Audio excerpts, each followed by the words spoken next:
Aleric, welcome to the Seven Hats. Thank you so much for having me on. I'm excited. Well, listen, little did you know that I've been following you for years. I don't think I could have avoided you because you're everywhere. So, it's funny, you even had a video that stated that fact. I think you said in the video, and I'm paraphrasing, of course, in your opening remarks, you said, "Surprised you see me here? Well, I can show you how to do that as well." I think that was brilliant marketing. You're undoubtedly renowned in the industry as a YouTube virtuoso, right? Frequently hailed as the ad guru of our times. And you've changed the game, I think, for countless of businesses with a knack for deciphering the digital realm and an unmatched expertise in YouTube marketing. But before we jump into the intricacies of your entrepreneurial journey and YouTube adventures, I think the Seven Hatters would be thrilled to hear about your own journey. And where it all started. So, Aleric, where were you born and how was your childhood like? Yeah, so I was born in Chelmsford, Massachusetts. And my childhood was really one full of creativity and, having my parents really encourage me to be creative. And, really, I'm really blessed and grateful to have had a really great upbringing, with my parents where, they really encouraged the creativity that I was able to have. And they, at the time I thought I didn't really like some of the strict rules against video games, watching too much, not being able to really watch too much TV or play video game. There weren't any video games allowed. It was all, be creative. And, how can you use that creativity to do different things? And I think that, growing up, I had a really good kind of balance between, the encouragement for that and also the encouragement to become the best version of myself. I think that really illustrates, some of those early days as I started to dive into things. And I remember, like the classic entrepreneur story of the lemonade stand and, selling that on the street when I was, 7, 8, 9. And I remember my parents actually teaching me the importance of profit and how profit is different than revenue. I remember, I had collected the money coming in, and they're like, all right, well, this is what's going to the supplies, to the lemons, to the, all this stuff. And I remember just being confused. Well, why are we taking that away? Like, this is the money that was got. Well, that was paid for the supplies. And so I learned at a younger age also the difference, with profit. And so I'm definitely really grateful to my parents for that. And even though they're not entrepreneurs themselves, my mom raised my brother and I, and then became a preschool teacher. And my father is a software engineer. And so essentially, that said, we were still really encouraged, my brother and I, to be creative from a young age. And my brother took really the academic route, and I took, so right now he's he's a Stanford PhD doing all that stuff. Wow. And I took the the business route, and I've always just been building different businesses, and I'm sure we'll talk about in a second, the first business I built, which was my YouTube channel, and then, kind of building from there. Did they take taxes for living at home from your lemonade stand? That's the question. So they did not go that far. They did not go that far to taxes for living at home or something like that. But all the supplies, and the other thing too that I also think was really good too is, even with my YouTube channel and with these different things when I was, creating videos, like, and I remember, really wanting a video camera, and that was, a Christmas and like birthday present. It's like, all right, here's all the stuff. It's right. It's like, it's not, I feel like I actually had a pretty good upbringing that was in kind of like this middle class upbringing, like in, suburb kind of middle class. So we didn't have everything handed to us. We weren't, kind of like, on the upper, side, but we also were luckily, not kind of, scrounging. Like we had enough, but I knew that I wanted to strive for more. And, and I definitely was, excited about building that. I remember, and again, it's later on, and we'll talk about it. I think one thing that really resonates about you and the podcast and people listening is, the combination of the balance, but also impact, right? And the fulfillment of impact. And that's something I learned later on. And I'm going to talk about that. But from a young age, I was always, okay, I'm going to make the millions. I'm going to do, and so I remember, just thinking about, okay, I wanted to build a business, from a young age. So your dad being a software engineer, did that entail that you had a bunch of technology at home and computers and everything that would allow you to explore YouTube? Yes, exactly. And that's why, we had the family computer, and then of course later on I had my own computer. But we had that computer there, and I remember I would film these videos with friends. So originally it was kind of the old, family camera. And then, later on I would get as a gift, kind of a better kind of Sony camera. But essentially I would be filming these videos with friends, with my brother, and I wanted to learn how to edit them. And I remember I was either 9 or 10 at the time, and my dad had a friend that worked at Adobe, and they were able to get like an employee discount, and they got that as a, because at that time the Creative Suite was like, thousands of dollars or whatever. And that wouldn't have been, they wouldn't have been able to, do that as like a main gift. But because he had that friend that worked there, and they were able to do that employee discount for that, and they got that for me as a Christmas present. I remember I was just over the moon excited. I had like the 8 discs or whatever loading up, Creative Suite 2 or whatever it was, loading it all up onto that, the old computer.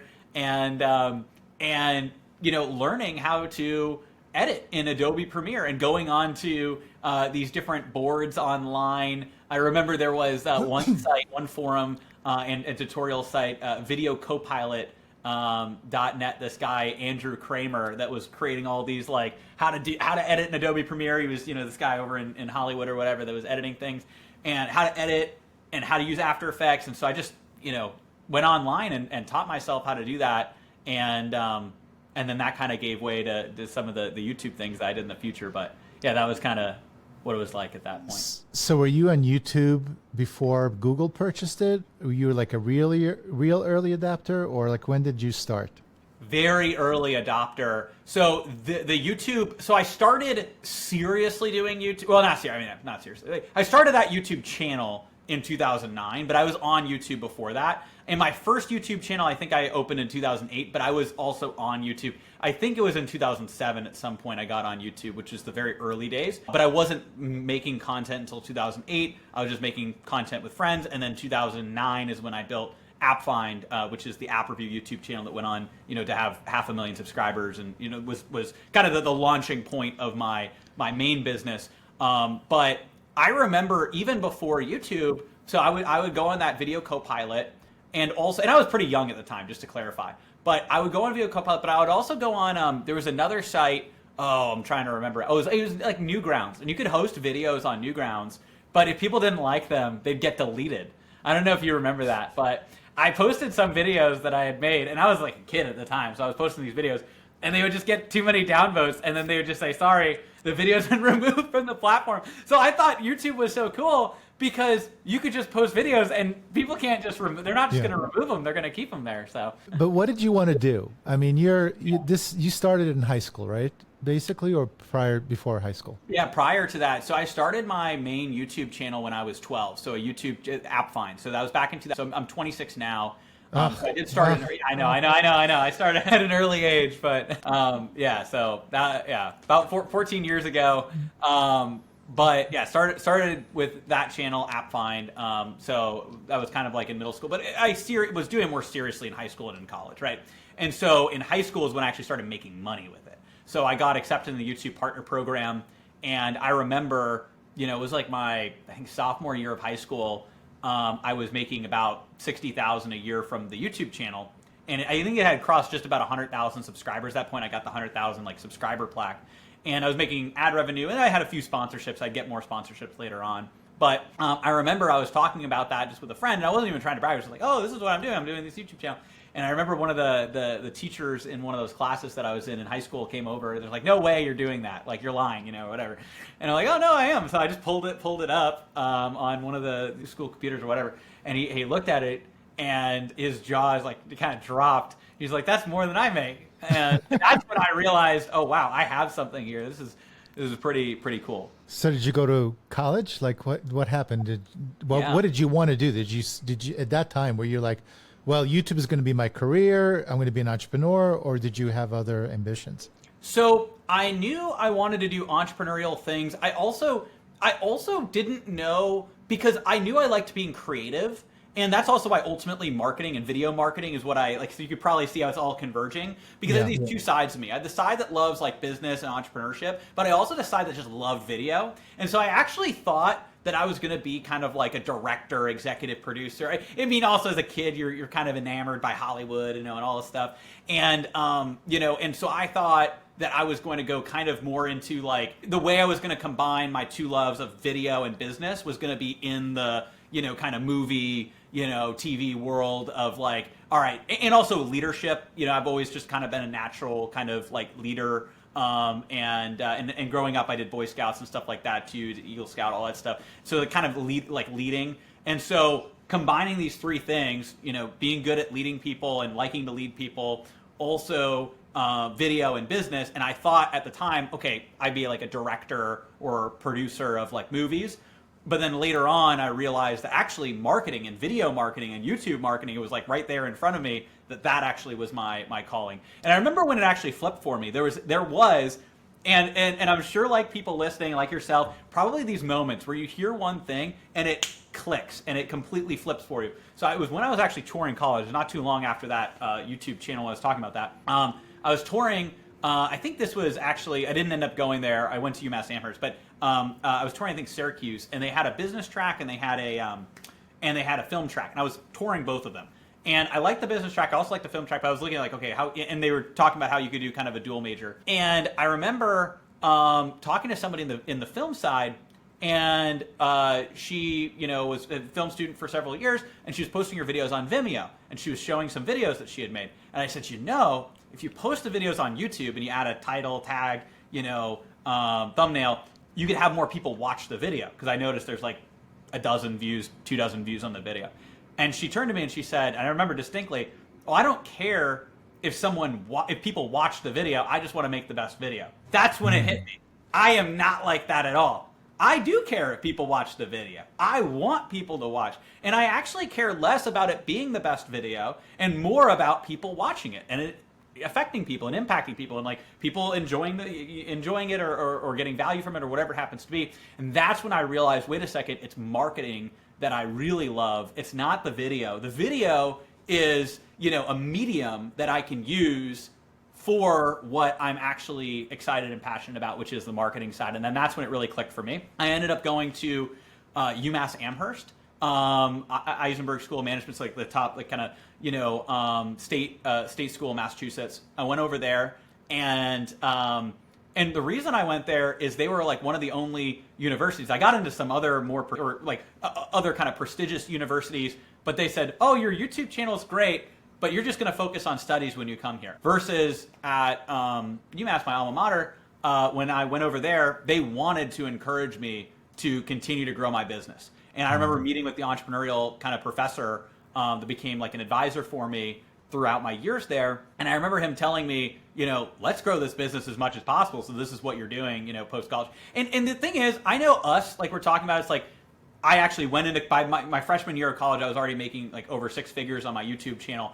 But I think the thing is I just had, especially with my parents, they had kind of like, they really encouraged me to do things. But also, I think that they were concerned that it wasn't like big enough at that point, that this is a very clear thing. So they were really, not just the college, but also saying like, hey, like what job are you going to do after college? Even if you're still doing the YouTube side. And I remember myself being like, all right, no, I'm building this business. So I almost saw college and going to college as like this transitionary period, which I think a lot of entrepreneurs that maybe are younger entrepreneurs can, use it this way, which is the kind of the college dorm room business. Like what's going to actually like, how can I use college as almost like an incubator for building the business big enough such that it's at that point where I know it's going to be sustainable longer term. And that's essentially what I did. So I took the YouTube channel, which by that time, had grown to several 100,000 subscribers, was making, over $100,000 a year. That channel,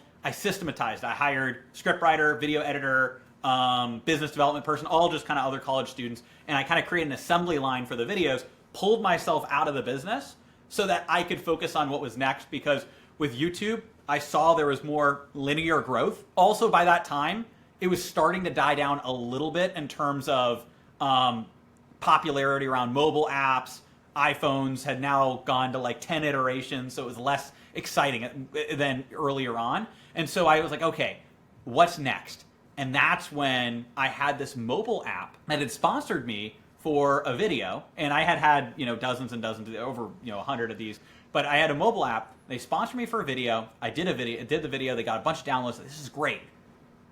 Can you post the video again another time? And I said, well, hey, like, it doesn't work like that. You can't just post the same video twice and double the results. But what if we take this video and we run it as an ad on YouTube? And this was about 8 years ago now. So back in like 2015. So it was still the earlier days of YouTube ads, right? And so they were a little skeptical. But I take the video, I run it as an ad, and we spend $500 on it, and they get thousands and thousands of users, over 11,000 users. So they're blown away. So they, have another app that they were kind of that they had under their umbrella, and so then we promote that, and that does even better. And we keep kind of running some of these promotions because they're ads, right? So we keep them running. And I remember them calling me up. They're like, Aleric, we want you to drop out of college, fly out here to Silicon Valley, join our team.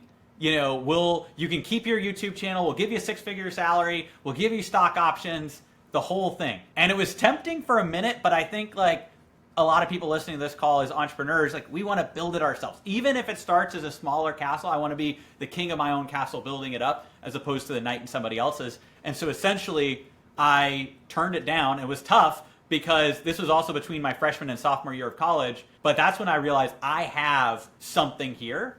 And I ended up creating, ad outreach that summer. What became ad outreach at first, it was YouTube ads for mobile apps, and then we evolved into, of course, YouTube ads for different businesses.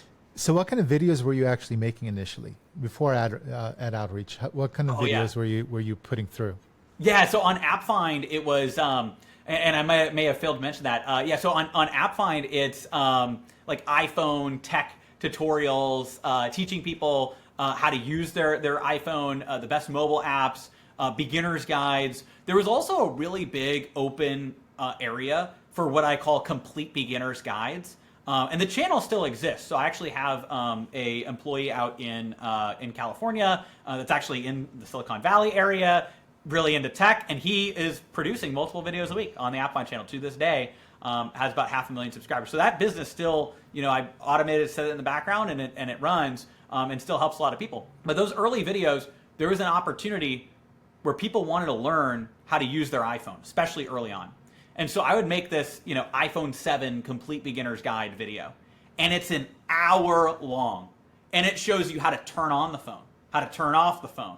It shows you, this is where the microphone is. This is where, and it shows everything, because nobody else was doing that. And Apple had and I think later on they might have added some videos, but at the time they just had a user manual. Who goes through that? Yeah. And then, and then a couple people on YouTube had maybe 4-minute long videos. I did the hour-long complete beginner's guide. That video, the iPhone 7 complete beginner's guide video, has over 8 million views. So, and it's actually something I'm very proud of, like teaching millions of people how to use their iPhone. And still, we get so many comments of people that, they showed their parents this video and it helped them learn how to use their new phone, and like all these different things. And so there was an opening and an opportunity for that. And that's what I really jumped on. And then also showing people the best apps, like here are the best apps for your phone and all of that. It's interesting. I mean, Russell Brunson, but it's interesting. Instead of creating a course and doing, putting some sort of funnel together, you actually created a free video to increase your viewership and your subscribers. And then and that was kind of your list. And then you basically, when you transitioned, can now market to those folks. All right. So before we this is really fascinating, but before we get and dive deep into your expertise with your YouTube ads company, all right, and the broader world of marketing per se, I must say that you are an exceptional and very charismatic entrepreneur. So I'd love to tap into your entrepreneurial insights and share some valuable advice with our 7 hatters. Is that cool with you? Absolutely. Thank you. Okay. So let's dive deep right off the bat. If you had to boil down, let's say, your entrepreneurial mindset to just 2 or 3 words, what would they be? Or learning lesson. So that's the short answer. So that's the few words. And the explanation for that is everything that you do, every action you take, every test you do, whether it be marketing or business or a new offer or whatever, there's only 2 outcomes. It's either a win and a success, and it's something you can build on and repeat and do more of, or it's a learning lesson, right? And those learning lessons, those are mistakes. Those could be categorized as failures. They might be even bigger, mistakes, right? But those things are the building blocks on which you grow and you learn. And so if you start thinking this way in an entrepreneur's mindset, right, as a win or a learning lesson, then you have an opportunity to actually set yourself in an always win mindset. Because anything that you do, you have a positive outcome. Yes, it's possible that short term you have a negative outcome where there's a loss. It might be monetary loss. It might even be categorized as a failure. And all of us as entrepreneurs have had those at one time or another, and will have those in the future. But those losses, no matter how much they may hurt in the short term, and sometimes they're a little bit longer than that, they are the learning lessons that we can build on to know what we should do in the future or what we shouldn't do. And so everything is either that win that you can double down on and do more of, or a learning lesson that you can learn from and do something different. And see, I think that your success, and I will say this, I haven't met many successful folks, entrepreneurs or otherwise, that where their success just happened by accident. Yes, there's somewhat of luck that's involved. There's no question about it. You got to be at the right place at the right time with the right product. I get that. But the mindset, that's why I asked you about mindset. Mindset is so important in entrepreneurship. And what I got from that little snippet is that you're one of the worst adversaries that you can possibly ask for. Because when someone punches you, you just get up and continue moving forward and just continue getting up every time you get punched down. And that phrase, and I know that because you said, I always win. Whether I lose and get the result that I get a result that I'm not looking for, or get the result that I am looking for, I'm a winner. Because on one hand, I'm learning how to not do that again and how to achieve. And when I win, well, I know that worked and that's great. I guarantee you though, the learning lessons always happen from the failures, not from the successes. And I think you would agree with me on that. So let's shift. Let's talk about success then. I'm curious, how has your idea of success shifted from those early days when you started out at Outreach to where you are right now? Yeah. Oh, that's a really good question. And I think that it goes back to also what you talked about with fulfillment, because I think early on, and you can't help it too, because you're in this area where you're, building things up. And it's not that you're focused, thinking about, oh, I'm focused on myself. But I think that just naturally early on in entrepreneurship, you're just doing so many things, you're doing different things. You're not really thinking as much about the bigger picture and the impact and what that looks like. You're more focused on, okay, I gotta, I'm gonna build this, I'm gonna do this, I'm gonna do that. And kind of the excitement of having all of that. And I think early on, I always have loved like being able to help people. And, from even the iPhone videos and the comments I talked about to the clients that I help with YouTube ads, right? And, from the early app clients, but then of course, all the different businesses and coaches, consultants and experts and all the different businesses we've helped with YouTube ads. And so I love, kind of that direct, hey, this was great. And it changed my business or changed my life or whatever it is. But I was still focused on, okay, I'm growing the business, like measured all by that top line, kind of revenue and bottom line kind of profit, like all these different things. Versus I think now what I've really realized is that, ultimately there's something greater than that, and also greater that really transcends, which is, and I call it the ripple effect of impact, right? And so you have impact that you're creating. And so if I go and I help, someone, let's just take one of our clients, Jared Ernie, right? So he helps small businesses with their Google review, Google My Business profile. And these are businesses that their Google review profile could make or break the business, right? And so he helps them with something really important for local businesses. These are local businesses he helps. And so, we help him with his YouTube ads to get in front of those local businesses to say, hey, I can help you with this. And so, when Jared came to us, he was in a tough spot because this was back in 2020, and a lot of his clients really faced some serious challenges and pulled back on some of these types of things that they were doing. And but he knew he could really help people. And so there was kind of that direct impact that I had with Jared, because we get him up on YouTube. In several weeks, he's now got all these new clients coming in, and he's able to start paying off his debts and grow his business and start, and actually turn it into $1 million business. All of that with YouTube ads, by reaching the right people, by reaching these small business owners. But it's not just that. It's the ripple effect of impact that he has on all those businesses. Because it's not just us helping Jared, right? It's by us helping him connect with his ideal clients. And now he's worked with hundreds of these small businesses that we've helped him reach through YouTube ads. We're having a ripple effect by us helping him. He's going out and helping all of these local businesses. Then think about those local businesses that this Google review profile, that might be the make or break difference in that business. And then think about all the employees that are in that business or the communities that they serve. And so you can really look at these ripples as positive ripple effects. And I do genuinely believe that when you're going out and you're doing more of that and you're creating a better impact and a ripple effect of impact, then it's going to come back around, many-fold in the impact that you create for other people, the fulfillment that you get from that as well, and also all of the benefit that those people are able to get. And then that will take care of your long-term business, because that's the type of thing that really it's just different than, just looking at the revenue or the dollars or those different things. It's looking at what is the real impact. And that is way more rocket fuel. I've got this rocket behind me here. Way more rocket fuel than just looking at dollars in a bank account to see the impact and the ripple effect it has on your clients. They say that if you want to be successful, find a product or a service that can help someone achieve some sort of successful result, and then do it to as many people as you can get your hands in front of, right?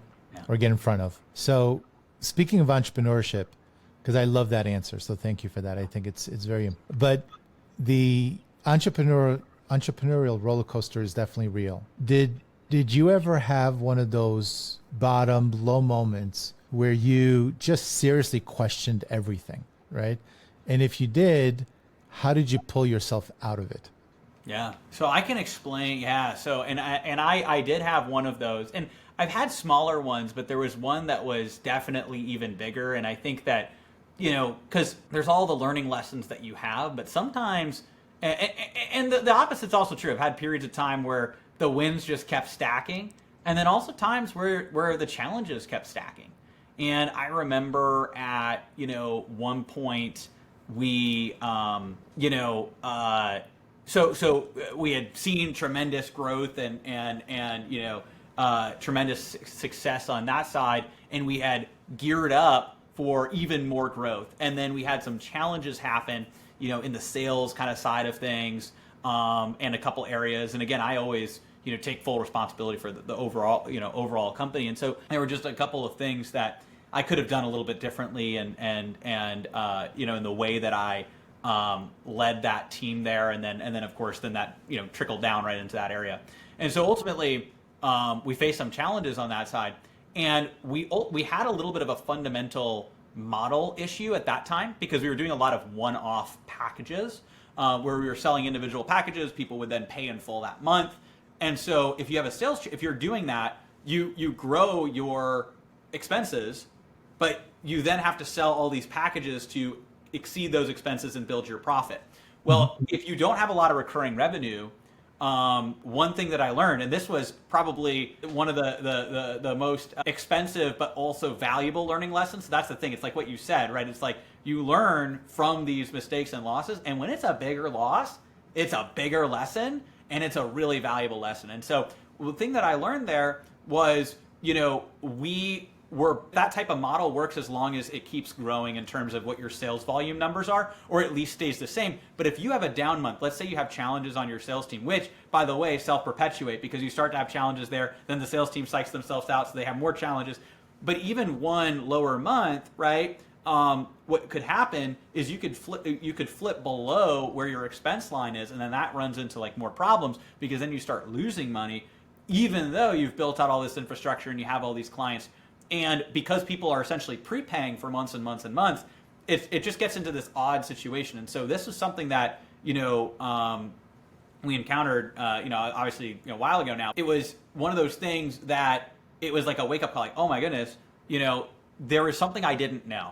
And I didn't know the value of, at that time, recurring revenue versus selling off individual kind of more consulting based packages. And you wouldn't think, and this is like a higher level lesson, you wouldn't think that collecting all the money up front is actually a problem, but it can be. Now, it doesn't have to be, but it can be. Because if you're collecting all the money up front, but then you're raising your expenses that day, you still have to service all those people for those months going forward. And so you're not actually attributing that revenue the way it should be. It should actually be attributed on a basis for the time frame that you're working with that client. And so there were these different lessons that were involved there. But essentially, we were in that spot where we had some challenges on the sales team. We didn't really have as much recurring revenue, and we ran into issues. And I just remember being like, what is going on here? This is, and because the thing is, those kind of challenges can kind of compound, right? Especially if you have people on performance, you have people on this and that. And so essentially we had this small season where we faced some of those challenges there. And I think that was a time that really, made me kind of not question that I've always been steadfast in what I'm building and what I'm looking to do. But I really had to look and say, I think some things that I thought I knew, I didn't really know. And you need to have that humility to know that even if you really think you know something, like, okay, this is the model that works really well for us, and we've been consulted on and worked with other people, and works with a lot of our clients. Like, maybe there's a way to evolve it a little bit to make it better. And I think that's where really ran into some problems. But we had to have, had to let some people go on the sales side to fix some of those challenges and bring some new. And so it was definitely a low point. I remember, having to let go of a team member that had been there for a long time, and there was just some, animosity being built up around that. And at the time that there were a couple challenges. And so I think that, I know early on when we got on, you really want to dive in, because I think that not a lot of people talk about those types of things, but these are the types of challenges that you face.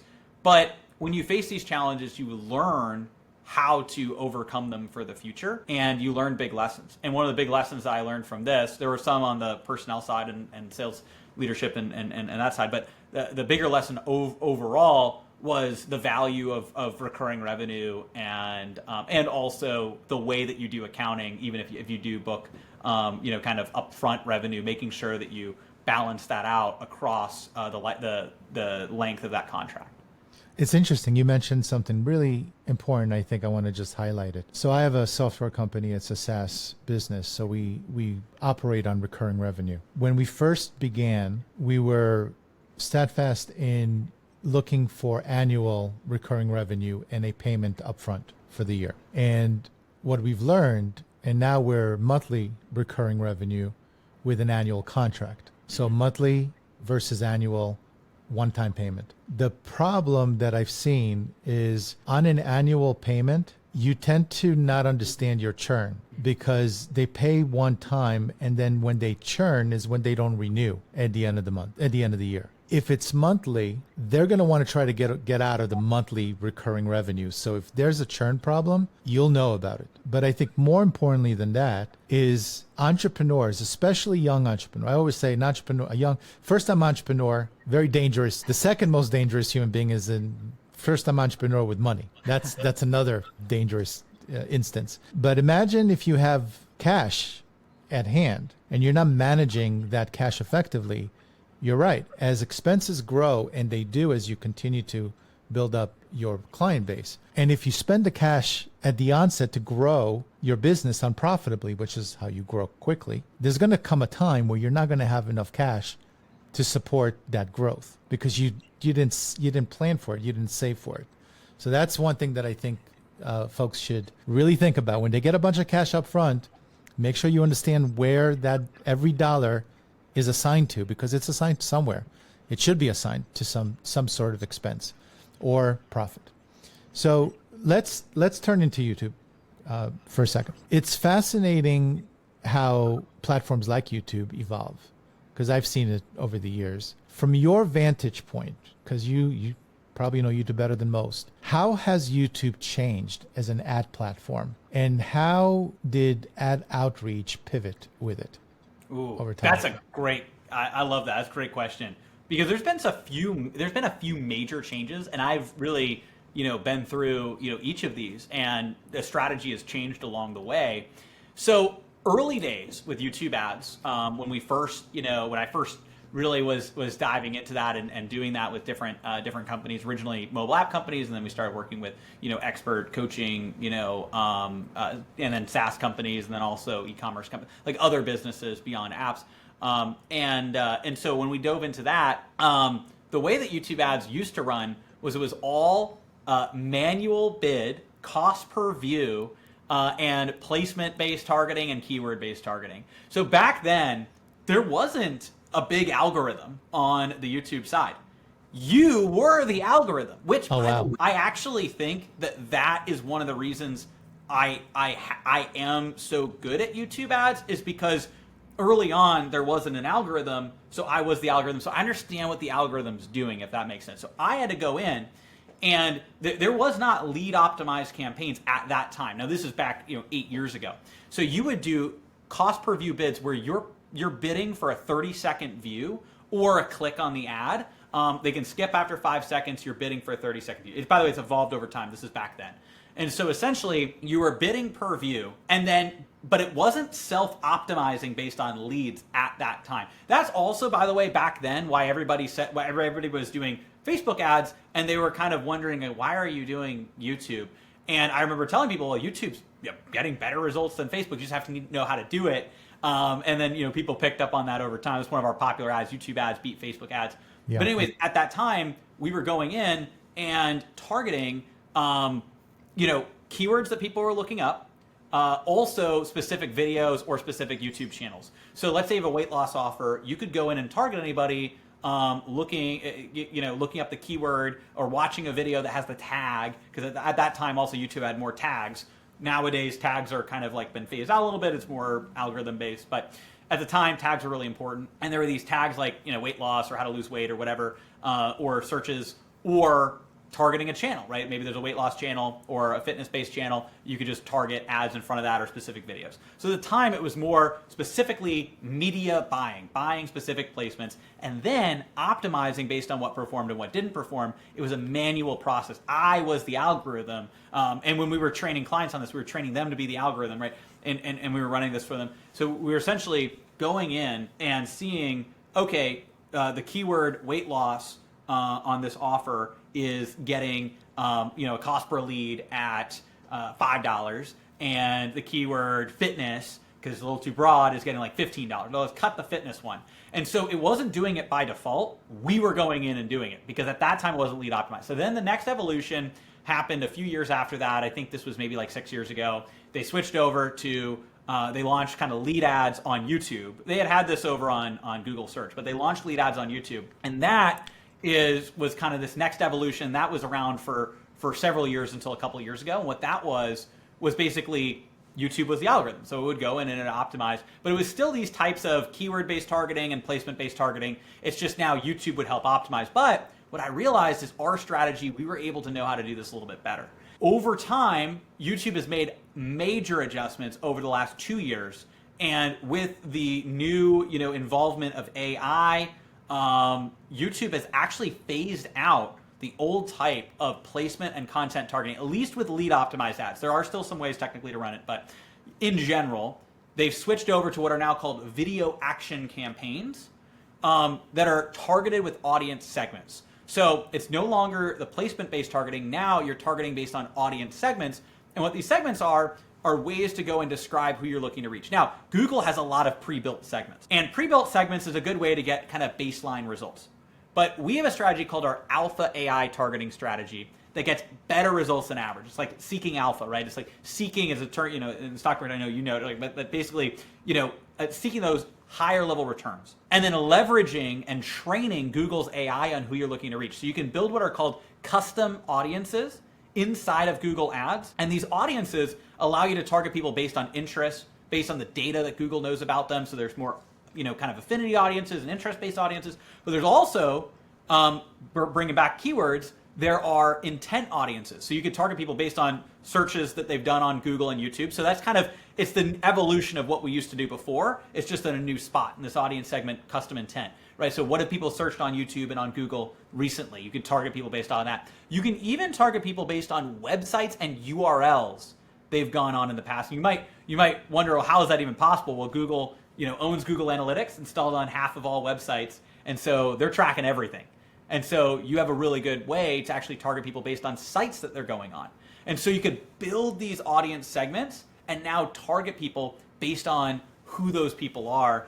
And that's actually one thing that I did is I not just with ad outreach where we go and train and consult and work with businesses to grow on YouTube, and we have some select clients that will run their ads, but in general, we mostly now are consulting and helping businesses implement YouTube ads. But what I've also done is I built a software called Keyword Search, keywordsearch.com. And what that software does is it uses AI to actually target your ideal clients on YouTube just by describing your business, clicking generate, and it can actually build out all of those audiences for you.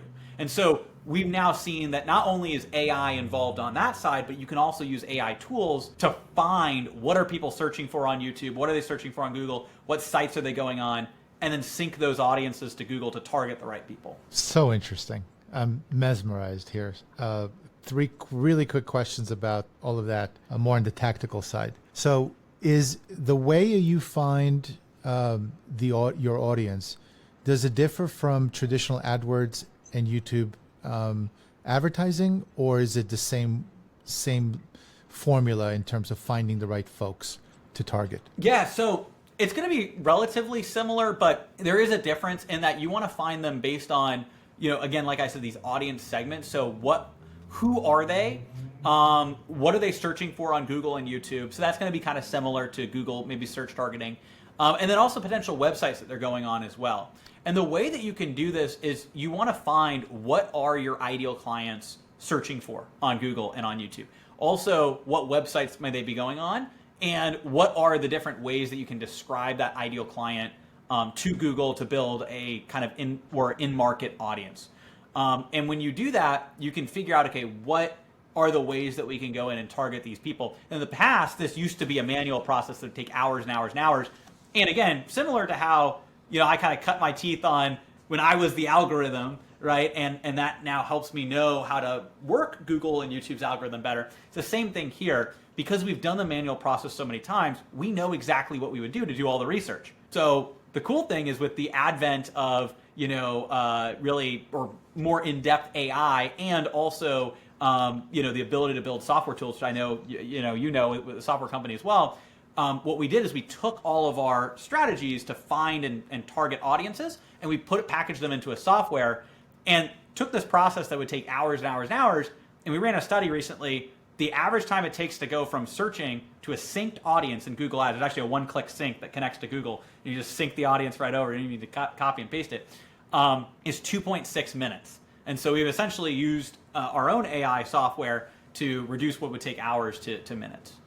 So I get that every company has Google Analytics, but if I'm a fan of Sony, as an example, and I, as an individual, visit the Sony website, once a week just to see what's going on, and then I go on YouTube, search for cat videos, how does YouTube know that I, unless they cookie me somehow, have visited the Sony website to show me a Sony advertising? So they're tracking all of that data. Google's tracking millions and millions of data points from every single platform. Now, it's not going to track every single person or every website because there are some websites that don't have Google Analytics. But it's not just Google Analytics. If you're using Google Chrome, there's also things they're tracking as well. There's a reason all these things are free. Gmail, there's a reason that that's free too. So again, they're not like reading your emails, but they're tracking your data, right? So basically, if I'm on Google Chrome and on Google and I search for Sony and I go to Sony and it sees like I'm all on Sony, then I go to YouTube, it will know based on my IP address and my Google account, my Chrome account,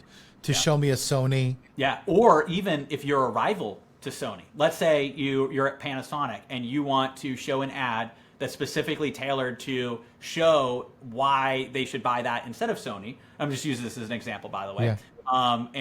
Even though I, had my Sony camcorder, so I got to place my heart for Sony. But I'm just using this example. But basically, what you could do is you could go in and target people going to those sites by building what's called a custom URL affinity, and you could target people going to the Sony site. So you don't even have to. This is not just retargeting. This is like installing a retargeting pixel on other people's sites, and people don't even realize you can do this. It's a URL audience, URL affinity audience inside of a custom segment. You can target people who go to those sites and similar sites, and it is pretty powerful. And so, for instance, one thing that we do, we know a lot of our clients use, let's just say, ClickFunnels or Groove Funnels or Go High Level or whatever happens to be. And actually, a couple of those we've had as clients, both ClickFunnels and Groove Funnels as clients of ours. But basically, there's ways that you can go in and target people that are going and building that, because what I can do is I can target anybody going to app.clickfunnels.com, which is their login page for ClickFunnels. And if I target people who have been to that site, then I can reach people who are ClickFunnels users, not just people going to a ClickFunnels site somebody else has, but they're going to the login page of ClickFunnels, which means they likely have a ClickFunnels account, and they're likely an ideal client for us. Because they're running some type of online funnel marketing, online, and YouTube ads is a great opportunity for them. So it's from what I'm hearing, and be honest, is there a business that shouldn't participate in ads, or is this beneficial for any business? It's beneficial for most businesses. I would say I would give it a second look. So under dollars of average order value, you really want to make sure all of your metrics line up. And, also for lower price, softwares, you also want to make sure your LTV numbers, what your tolerance for your CAC is and all of that. You really want to make sure under a certain point, really at any level you want to know all your numbers, obviously, but basically where I see potential challenges, businesses that drop shipping, I would not recommend it, but also just in general, drop shipping, they're razor thin margins. It's really hard to do, unless you really know everything and it's your main. It's the same thing with low ticket affiliate marketing, but basically e-commerce. We have got e-commerce clients that do really well, and we've got e-commerce people that can do really well. That said, they have to know their numbers. Newer e-commerce businesses that have lower priced products, let's say like $50 or less, you really have to know what your numbers are with any ad platform. That's not just YouTube, that's any ad platform. Because again, you want to make sure there's enough margin built in. But when it comes, go on. No, please go on. But when it comes to, on the flip side of that, and then I answer, any questions from there. On the flip side, businesses that work really well are ones where you have those bigger margins, higher ticket potential offers. We work with a lot of expert-based businesses, so coaches, consultants, course creators, those types of businesses, but also, softwares where you really know, okay, we've got the business fundamentals here. We know what our LTV is. We know what we can pay to acquire. We have an annual contract, so we can at least know what that looks like. So you have all of these details. It's more on the economic side. But with most clients, you're going to see really good, or not clients, but most businesses, because we'll hop on calls with people, we'll turn them away if they're not a good fit. But with most businesses, they're going to be able to get really good results on YouTube as long as they have a proven offer that has metrics that make sense. And I'd say that the trigger point where you really want to make sure is if it's under $100, just making sure that all of your numbers and what that looks like on the back end. Okay, so you use HubSpot. Yes. And I'm HubSpot, and I call you up, and I'm like, Aleric, I hate Salesforce.com. I can't stand them. I need to win over Salesforce. But my ideal customer is either a founder of a company or someone in sales. I don't want to target mothers, looking for baby formula. I don't want to target any of those people. I literally need to target those that are in the market for a CRM. And I need to make sure that it's specifically .com, because I don't want to spend my money on anyone that's going anywhere else. These are Salesforce related folks. Is that a good business? Yeah. So yes, because what you can do is you can target anybody going to salesforce.com or potentially a login page for Salesforce. And you could do that with a URL Affinity audience. You could also target people who are searching for Salesforce or potentially Salesforce alternatives, right? Or other buying intent keywords, which the software can help identify as well. But basically people searching for anything related to Salesforce or CRMs on Google and YouTube. You could also target interest and in-market audiences for CRMs, or you could target it based on a persona of which you could also do in the same affinity, where you could target salespeople or founder, entrepreneur, executive. You could also layer that too. Then you could do high income bracket, so you could do top 10 or 20% of household income, which is really powerful. It's also based on the individual, as opposed to on Facebook, it's more zip code. So you could target all of Austin, for instance, but you're going to get a variety of people versus on Google, you're doing actual household income that's based on the individual, based on that person. And then you would create a YouTube ad, and the ad has three components. That's a hook that pulls people in. It educates, provides value inside of the ad, and then has a clear and concise call to action to get people to take action. Usually you want to have some kind of free initial thing. So that might be booking a call, so it might be a free consult, but it could also be a free training or a PDF or some way, like lead magnet, to bring people in and warm them up to then be able to take action from there. And so essentially targeting the right person with the right ad, the right time, that's the formula. So two things. Is there a specific parameter to a video that works, to an ad that works? Does it have to be 30 seconds? Can it be 5 minutes? Like, what are the ad types, and do you help folks craft it? Because I've been in the business long enough to know that a lot of people are not creative and they have no idea what they're doing. And if you leave it up to their moral standards, it's going to be a disaster. So how involved do you get? And then how long is the video typically for those that work well? Oh yeah, we've got copywriters on our team that will go in and write the scripts for our clients. So that's one thing that we have found is really valuable. Now we work with our clients. So we have our clients share their expertise. They know best their ideal clients, what their unique selling proposition is, what they're looking to get across. And then we know how to craft YouTube ads. We've literally written thousands of these at this point.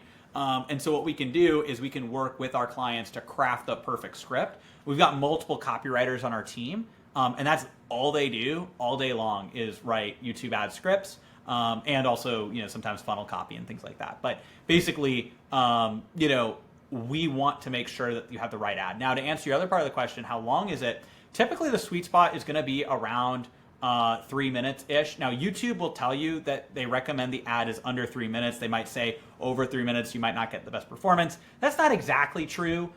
We've got plenty of ads that are 4 or 5 minutes long that do well, as long as you're not rambling, as long as you're providing value. I don't really recommend a 30 or 60-second ad per se. I think that you really want to have it be in the 2 to 3 minute spot is ideal, but you could also have it up to 5 minutes long, and it follows the framework hook, educate, call to action. So hook usually 15 to 30 seconds.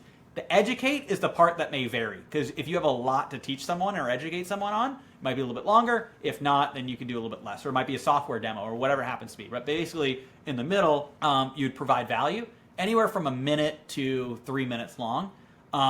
Again, you don't want it to ramble though. You do want to make sure that it's very punchy, it provides value. And then you have a call to action at the end, again, another 30, 45 seconds, telling people where to go for the next step, what they're going to get. I do recommend a free call to action, whether it's a free call or consultation or demo, or it could be a training or a lead magnet or a webinar sign up or whatever happens to be. All right. Very interesting. I got two questions. One entails a crystal ball. The other one entails a time machine. Oh, okay. Let's go with the crystal ball first. What's in the horizon for YouTube advertising? What trends, what shifts do you see now that's on your radar to get ahead of? Yeah, that's a great question. So YouTube's going more and more towards AI and artificial intelligence style ads. And I think that more and more the creative is very important. And then also making sure that the targeting is what's also going to give you an X factor if you know how to do it, and will give you alpha results as long as you can train the AI effectively. But going around the AI is not going to be the best way to do it. What you want to do is you want to lean in and give the algorithm more data. You also need to make sure that you're giving the algorithm data in terms of conversions. So you want to make sure that you have offline conversion tracking, some type of third-party tool or Google Analytics GA4, integrated or custom build so that you can actually feed data back to Google. So ultimately where Google and YouTube is going is getting and collecting more and more data, and then making sure that you train the algorithm on who you're looking to reach, and you create a video that is designed to convert. I also think, and what YouTube and Google is doing is they're trying to really make things simple to push a button and run a baseline ad. And I actually think that that's good on the overall. So what they're trying to do is make it really simple to set up your first ad. That said, if you're looking to get better results or scale more efficiently or get kind of those alpha results, that's where training the AI is going to remain really important, because the better data you can give it of who your ideal client is at the very beginning, and then also who's actually opting in and who's converting, the better it's going to be. And I think that's the key, is really looking at it as training AIs. Here, actually, I'll give you a great analogy. So in the world of stock market trading, early days, everybody you just had to be a better trader than somebody else. Then what came along, all the AI or not AI, but trading algorithms, sorry, not AI, but trading algorithms that, try and see, which I guess is a version of AI, but anyways, early, rudimentary version that would go in and they would go and trade for you. And initially all the companies that had that first, they'd have a massive advantage, but soon everybody had these trading algorithms. So then it's a stalemate, right? It's all the robots trading against each other. So nobody really has that alpha return. It's all just kind of the baseline. So what is one of the highest paid professions in the world of, stock trading is actually these quants, right? That know how to train their algorithm to make it better than everyone else's. So it's not everybody has access to a very similar algorithm, but it's the training data you put in and the human element. And that's exactly what we're looking to do with ads. So how can you be that quant for your ads that can actually train the AI and who you're looking to reach? Because it's going to be easier for anybody to set up ads and target people using Google's AI and get a baseline level of results. What is going to be more challenging is making sure you have the right creative that really works very well, and then also that you're training the AI to get better results than the average. I love it.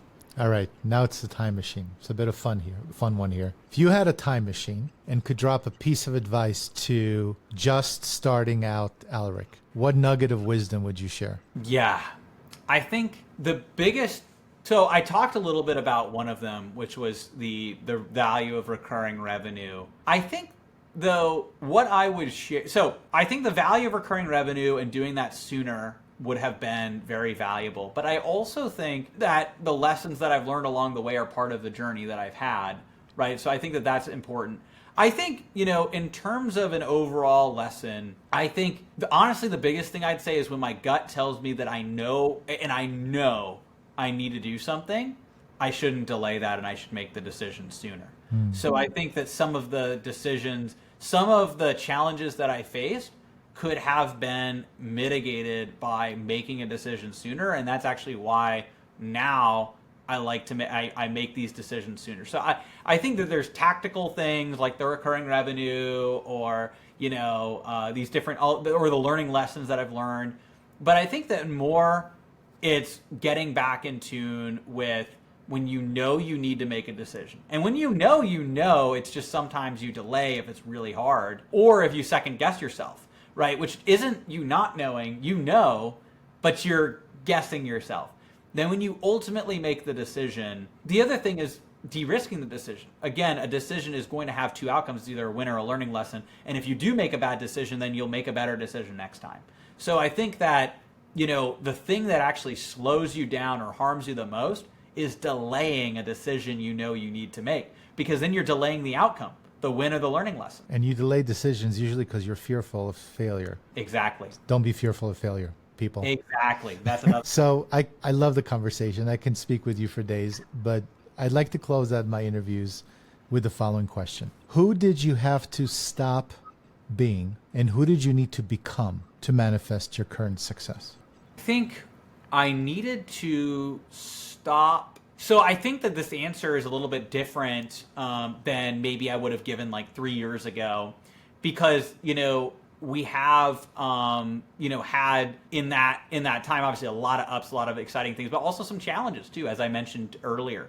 And I think that what I needed to really become was almost this combination of the confidence that I have, the learning, like the going through it, the wins, all of that, and knowing what I can provide, what I can do, the leadership that I need to have, and also maintaining the humility, the always learning, the always, curious, the, willing to do whatever I need to do.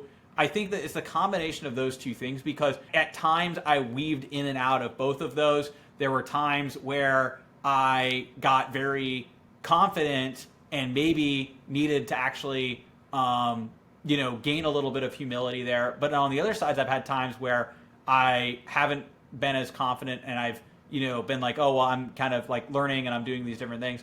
I think you need to embody both. You need to be strong and convicted and see yourself as that leader, as that person that has that knowledge that can really help and impact people.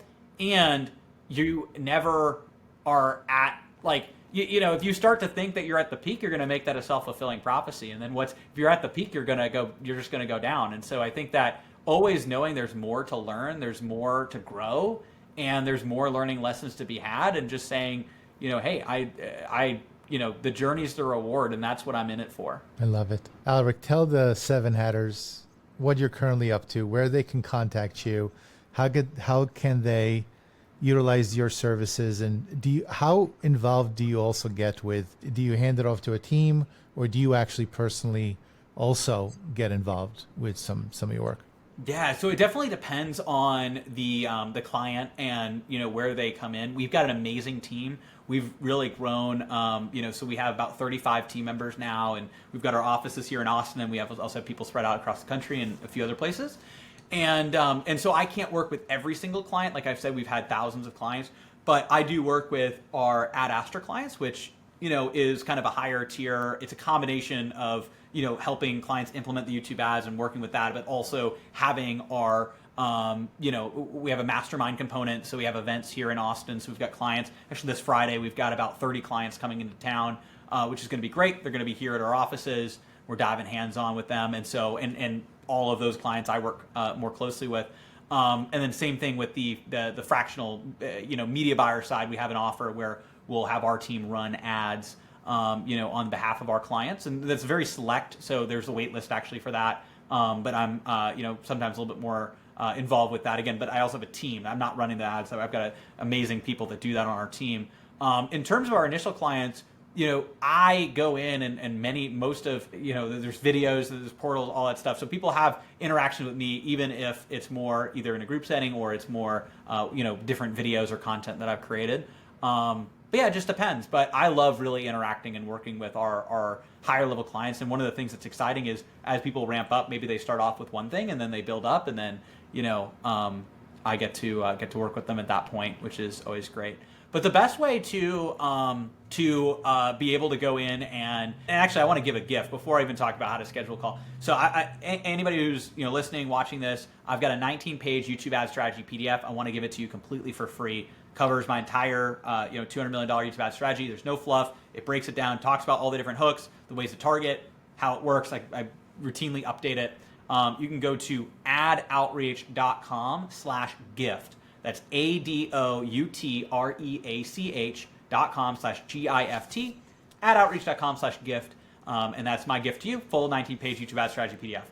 Now, after you download that, there's the opportunity to book a strategy call. You can also go to adoutreach.com/apply to book a YouTube ad strategy call with our team, where we'll understand your business and map out strategy. That's also a complimentary call. And then we can talk about what our services would look like if that is a good fit. And then, of course, you can follow me on all the major platforms and on YouTube and Facebook, just Aleric Heck, and I'm constantly posting on there as well. Again, I can vouch for you being everywhere, and you obviously know what you're doing because you're everywhere, and that's a good thing. Aleric, I'll post the gift on the show notes, that link, so they can take advantage. Thank you so much for your wisdom, your approach to how you run your business, how many people you help. Thank you for gracing us on the Seven Hats. I really appreciate you being here. I love the conversation. Thank you so much. It's been an amazing conversation. I really appreciate you having me on. It's awesome. Of course. Okay, awesome. Really great. Thank you so much.